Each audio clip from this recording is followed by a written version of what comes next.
If you are using agile methodology, maybe in the project, you have to assume the role of a scrum as well, So as a BA, you need to be able to take that role. You need to have at least knowledge or basic understanding of the functions or the responsibilities that are performed by a project manager or a scrum master.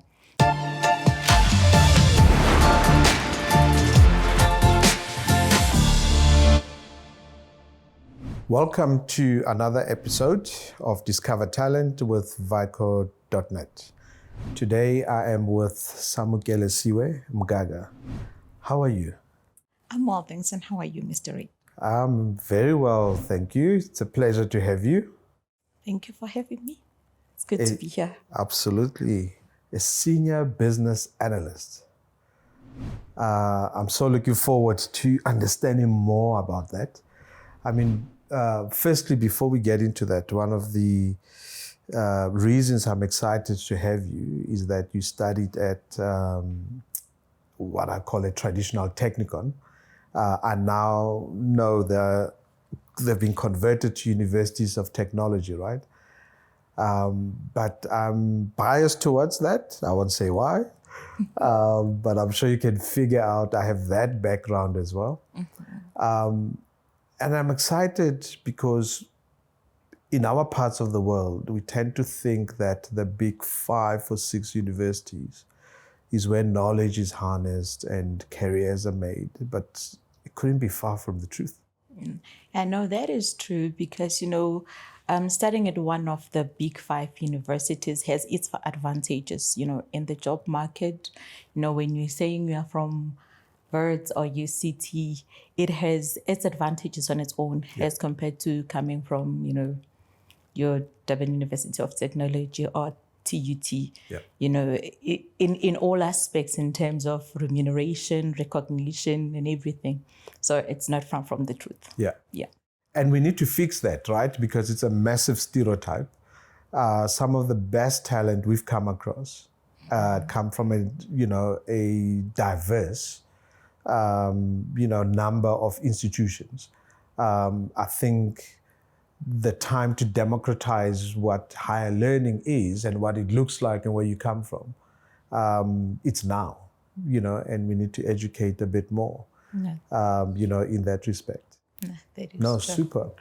And as a business analyst, business analysts like consultants, right? It could be so wide.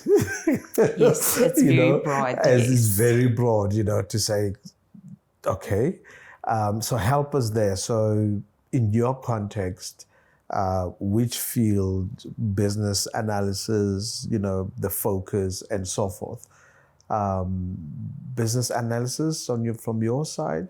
In my case, business analysis from software development side, information technology. So, obviously business analysis is very broad. You get business analysis in every industry, hospital industry, hospitality, IT, financial sector, financial industry. So basically everywhere. So, but I am in software development, IT, business analyst.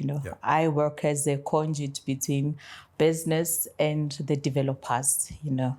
I get requirements from business, which is business requirements, and then I translate that, to technical language that the developers will understand. For example, let's say Vico wants to develop a system or once it needs an application, I come in as a business analyst to understand their business case, what they want, why they want it, because that is also important, and how they want what they want to look like. And after that, I need to translate that now into, the technical language that the developers will understand to ensure that, we give you the desired output. We don't they don't develop something that you will not use. So basically it's that. And as a business analyst, you also need to be technologically inclined. Yeah. You need to understand what's out there in the market, especially that our current technology industry is actually evolving at a very high rate. So you need to keep up to speed to that to make sure that you remain relevant and you are able to guide and to advise businesses accordingly. Because as much as you gather requirements, as much as you have to translate those requirements, to understandable technical requirements for the developers, you also play an important role to business, which is an advisory role, because if a client comes and say, I want an application or a system that enables our employees to fly, you have to advise them, look at whether their request or their requirement is viable as possible. Yeah. And if there is anything, in the market that is currently available, or it's something that they just want, it's we call a bespoke development. Yeah. And is it feasible? Is it achievable? And if it's not, as a BA, you have to advise the client accordingly. Yeah. Yes. That's very interesting, because what I'm picking up, well, firstly, this is a bridge. It sounds like you need to, as you grow in the career, you need to be armed with both business acumen and some technical skills as well. Yes. Because you're going to talk to both sides, right? Yes. In making sure that you have meaningful understanding that leads towards perhaps a resolution of whatever you're working on. Yeah. So that is a good insight. And I think it's been reinforced in some of our other conversations that we've been having in terms of the critical role of business analysts in that respect. But what's also coming through is that if you have, let's say, an idea, right? Whatever it is. Obviously, in your side, it's software development technology, right? From idea to business case to development to delivery, you are the common thread. Exactly. Actually, I think a business analyst is the main role player, from inception up to implementation, because it does not end. It does not end with just gathering requirements and documenting them and just translating, them to technical requirements that the developers will understand. Once that is done, you also need to be able to assist or work with the testers. You collaborate with the testers, you also collaborate with the developers. Yeah. Why you collaborate with the testers? To ensure to guide them, to help them to be able to pick up that the system or the application that is being developed is actually delivering what the client has requested. Yeah. Once you're done with it, you can, as a business analyst, you have also to be an all-rounder, or maybe a 90% all-rounder.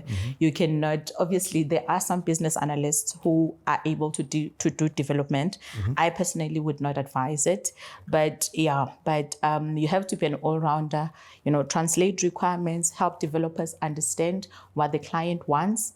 Also assist the testers or the test analyst in testing the system to make sure that, there are no requirements that are missing. You are able to trace the requirements from the application to documentation. So what is actually being delivered is actually what the client wants or what the client requires. Once that is done, you also collaborate with the training team now, in terms of writing training documentation. That is also important because when you're writing training material, the person who's doing that, writing the documentation, they need to understand, firstly, what was their requirement. Yeah. Number two, we have the system now. Is the system functioning the way it's supposed to? as the client had detected or had said that they want the system to function in this way. Before you can write out material to say, when you click save button, you capture your name and your surname and you click save and the system saves. You need to be able to understand to translate or to explain that also to the trainer, so that when they do their documentation, they actually do proper documentation that will match with how the system functions or what the system is actually doing. And these days you also have, the UX UI designers, which also play a very pivotal role, from my observation, because they come up with the screens, the way the users are supposed to interact with the system. They do the whole flow, which is called the user journey. Yeah. So you can also use that, the trainers can also use that, or that can also be used to actually explain how the system flows, the whole flow from logging in or from the beginning up to the end. Yeah. Yeah, so a BA plays a very pivotal role from my understanding. After that, when all that is done, you also have now to go and do a demo session, demonstrate the application to the client, get them to do UAT, to do their own testing to see if the application or the system is actually doing what they want, what they are paying for. Yeah. A BA needs to be there. A BA needs to facilitate those sessions. Obviously, you would have your test analysts or testers or whoever from the testing team, but a BA needs to be there because you'll be able to note if there are any requirements that you have missed or that the developers have missed. You're able to hear if the client is happy or the client is not happy. So. Yeah. I mean, that's a lot that you've packed in there, right? But I think it just validates what we spoke about earlier in terms of at the idea stage, it's about business requirements. Then at the business case phase, you are validating. You're costing this probably. Is it a go, no go decision? Yes. In terms of, is there a match between the idea and, the business evaluation? And then you get into development. And that's where you work a lot with the technical people. Yes. And to your point, before deployment, there's training, preparing the environment, dealing with different stakeholders and so forth, up until, it is launched, and used. What that tells me as well is that broad knowledge, how do you prepare yourself in this role? Because you studied this. What else did you have to do in between, right? So at university, what did you study? It was financial information systems, right? Yes. But surely that may, from what you've described, not necessarily be enough to be able to pull all those threads together. What else did you have to consider along this career journey to equip you to effectively execute your role? I think the other thing that I did, obviously I did financial information systems, which gives you a basic knowledge, that every individual requires to enter the job market, especially in the IT industry. But however, I got to learn that alone is not enough.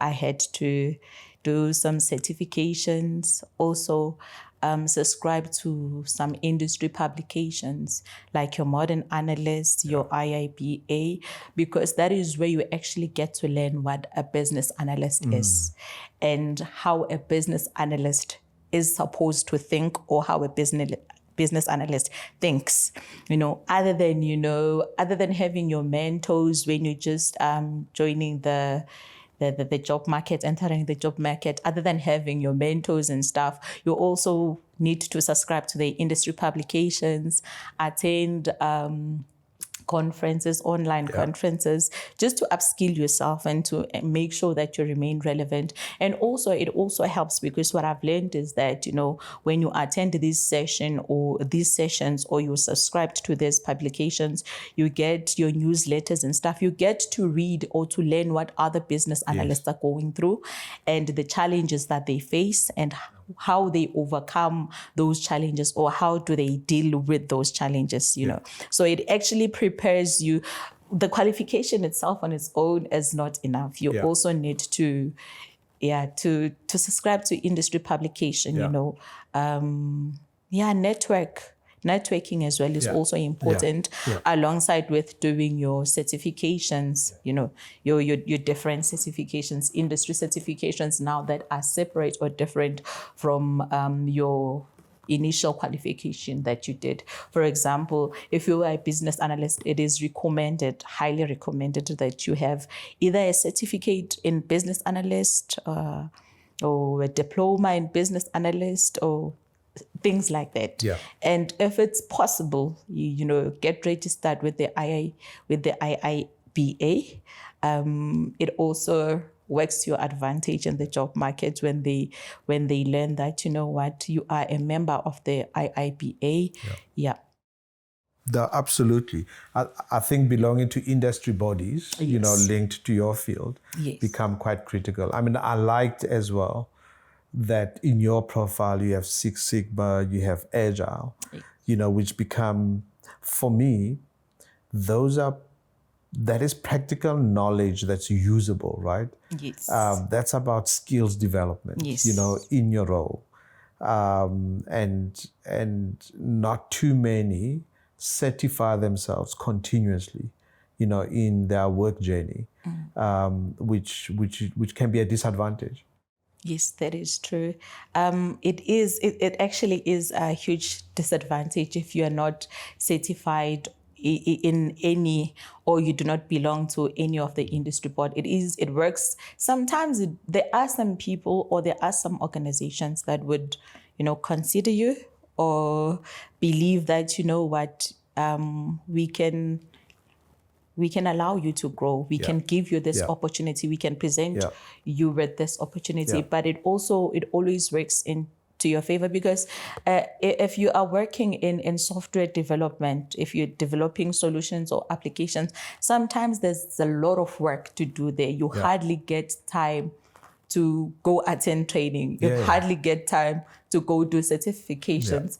For example, I have never, unless maybe you do those certifications that, like with Udemy and stuff. But if you have to go to a class and do training, I've never seen a company that offers training at night. So you can't do it at night. You have to do it during the day. And during the day, it's hectic. You have this and that to solve. You've got clients that are complaining, that are not happy. You've got systems that are, not available, breaking down. You've got a lot of things that are going on, a lot to juggle. So if it's possible, when you still have time, I would say it is advisable, that especially as early as it can be. I know it's something that you don't do once, you don't certify yourself once. It's something that you do progressively. Absolutely. Yeah. And that's the key word, progressively, right? Because we don't mean to say do it all at once. Yes. Because it will be overwhelming. No, that's you have to plot it along the way. And hint to training companies, do it at night. Yes, please. Right? From a business analyst. Yes, please. So it's very clear, as to if you really wanted more people to enroll. Yes, that's true. Do it at times that are more convenient for especially for those that are gainfully employed, right? To be able to attend. From how you've described in your sphere, a business analyst, how would you contrast that with a project manager from an accountability? Is it a thin line, or it's fairly clear as to who plays what role. I know everything boils down to role definition, right? So that goes without saying. But for me, it sounds like the role that a business analyst plays in the delivery of something. And when I look at the different phases or what you're involved in, correct me if I'm wrong, I would like to believe there's a lot of project management that is in there, right? Normally Yes. where you see a BA, you see a project manager. manager. Yeah. How far apart would you say those are, or is the gap closing? I would say it depends on where you are, which industry you're working for. The responsibilities or the roles are clearly defined. You've got project managers that don't know much about business analysis. However, if you are a business analyst, it is advisable to have that project management understanding or background or knowledge. The reason I'm saying that it's because you find that you are working in a project and there is no project manager. So automatically as a BA, you have to assume the role of a project manager. If you are using agile methodology, maybe in the project, you have to assume the role of a scrum as well, you know. So as a BA, you need to be able to take that role. You need to have at least knowledge or basic understanding of the functions or the responsibilities that are performed by a project manager or a scrum master. So the responsibilities are clearly defined, fairly defined. But if you are a business analyst, you find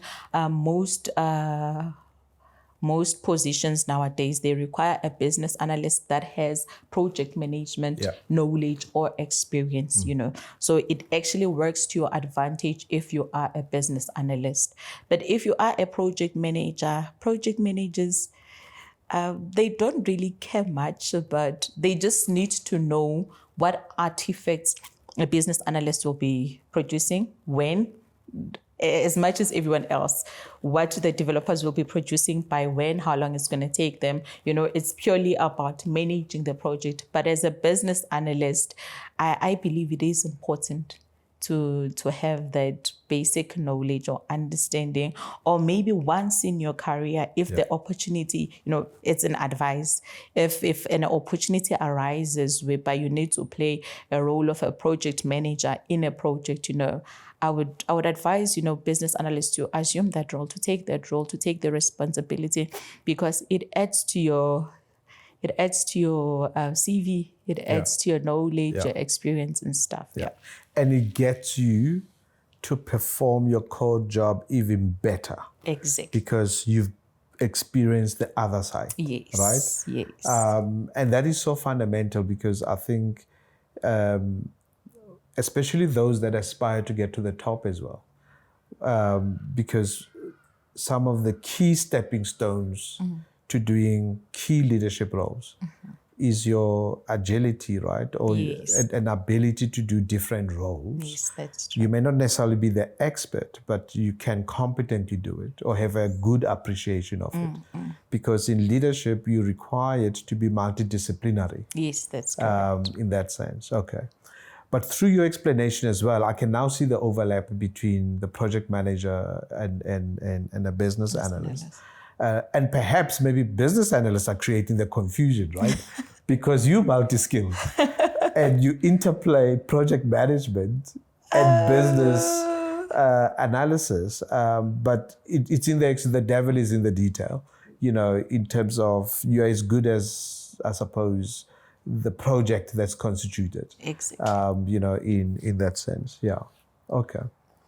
And what you studied and what you're doing now, do you find that there is a correlation?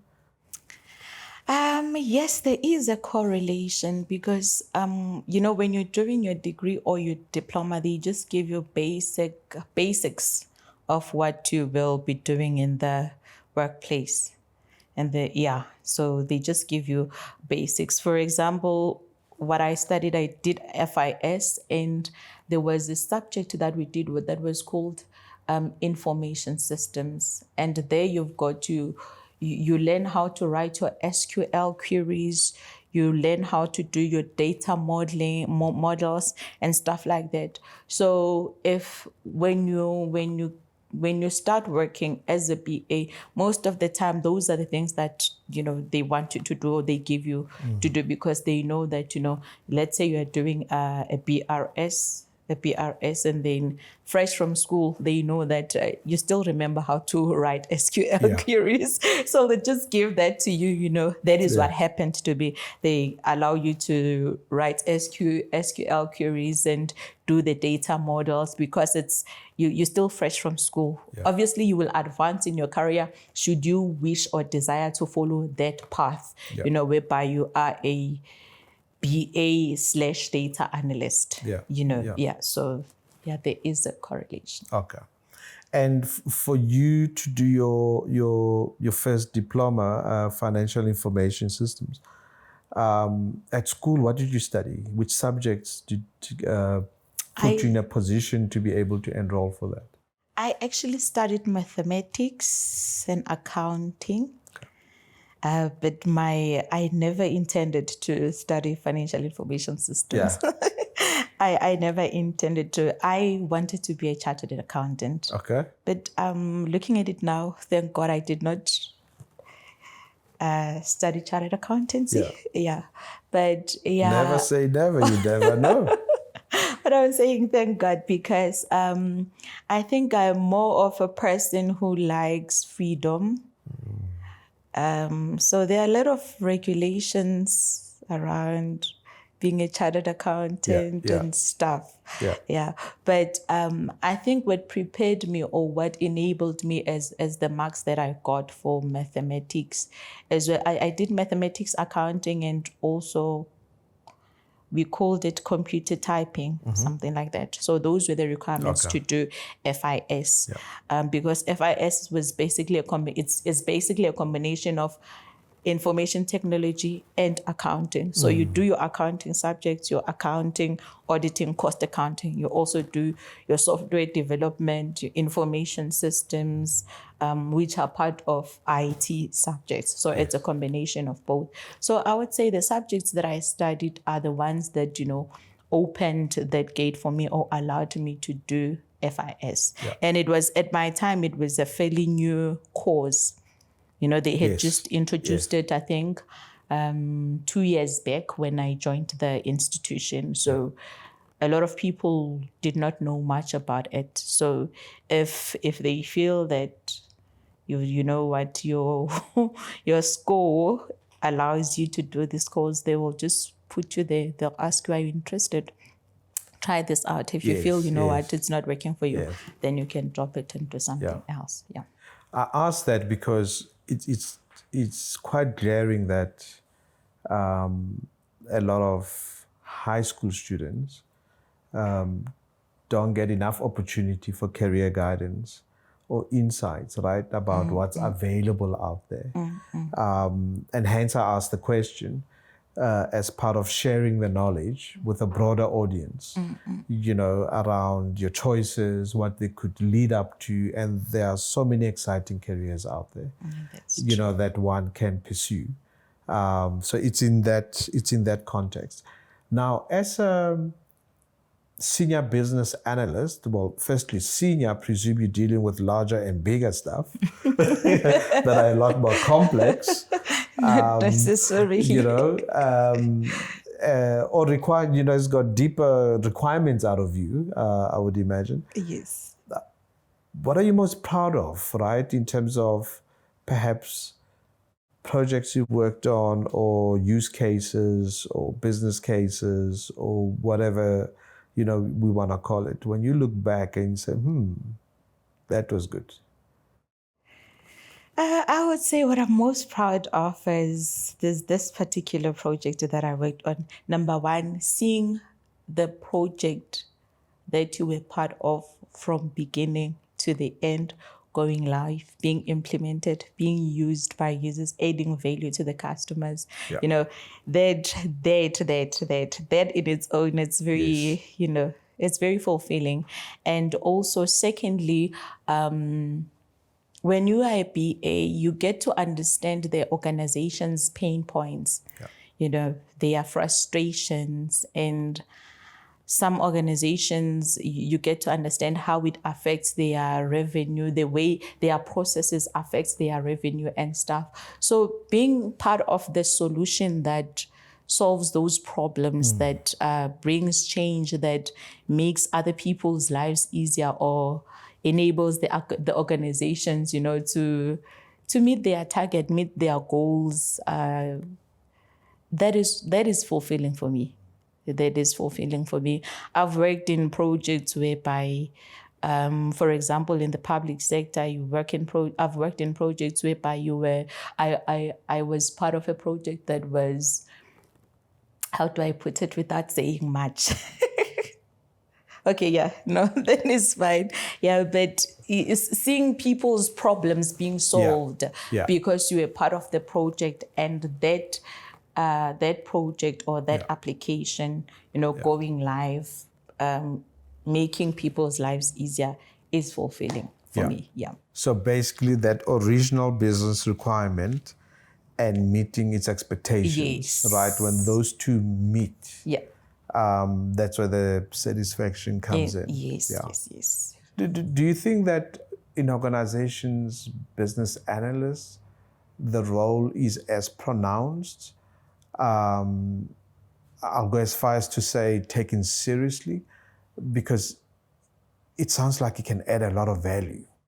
Yes, it is. Actually, if you're a business analyst, it's very important to also take your work seriously as a BA, because you are, like I said in the beginning, that a BA is a conduit between business and, the technical team.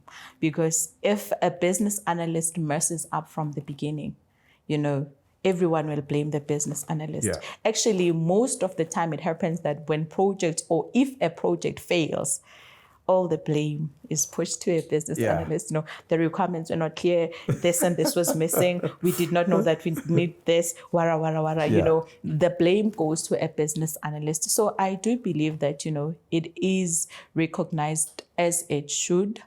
Although now, in the days that we're living in, we've got developers that are coming up fiercely. Everyone is looking for a developer. They are the meat of the day. But I would like to believe that it is fairly recognized. Okay. And ultimately, it's how well you execute the role. Yes. And it's up to every business analyst to show the value they bring to an organization. It's not going to happen by itself. I suppose that's the key message you're also putting it out there. That, and you're quite right, because in other conversations, and it was a compliment to business analysts that they are this bridge, right, between, I think in that discussion, we were talking about data engineers and data science, right? That in between that you have these business analysts that also act as a bridge. Yes, that's correct. Once again, that storytelling, of how do you put it, they're the glue. How do you put it all together, around that don't have the inferior complex. Just come out and do what you do. That's true. Even though there are, you find that there are situations whereby you'll meet clients that will make you feel inferior, maybe simply because you as a BA, we are taught that a client, you need to respect or understand or be at the side of the client. Sometimes you find that the client is a bit unreasonable or is not understanding. So that can have an effect, on a person's confidence. You might end up having that inferiority effect, especially because if you are an employee if you are doing anything we are not free from making mistakes or errors, but now you need to have that emotional intelligence to be able to understand that you are not responsible for other people's actions towards you, and you need to learn to deal with whatever you were going through, and then continue with your life and do the best that you can do and deliver value. Yeah. No, absolutely. But you are somebody that's not faced by, different challenges. I saw you did a code 10 driver's license when people do code 8. Now, what got you to go for a code 10 and prepare yourself to drive a 16,000 kg vehicle? Code 10 is easier than code 8. Really? That's how I believe. That's what I believe, yes. In what way? In every way. Okay. I think from the advice that I got when I wanted to do my license, I was told that, don't go for code 8. Code 8 is difficult. Yeah.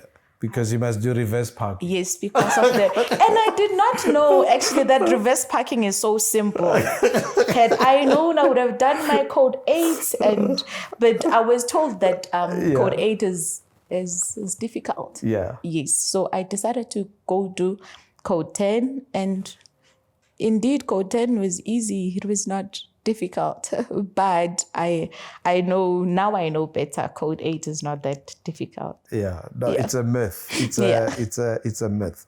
En hoërskool Derkie Eis, jy praat skoon Afrikaans? Ek verstaan Afrikaans, ek kan 'n bietjie Afrikaans praat. But it was just a second language because I studied in a Boer school. Yeah.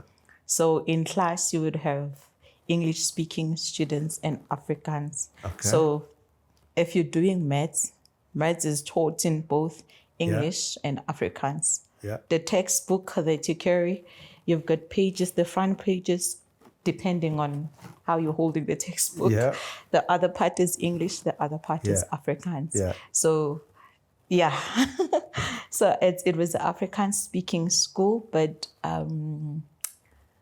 I did my subjects in English except for Afrikaans, but I can understand Afrikaans. I was about to ask you that, did you write maths or wiskunde? No, I did maths. I did maths, maar ek verstaan wiskunde. So there are some terms, mathematical terms, that I can still remember from Afrikaans. But I did mathematics, not wiskunde.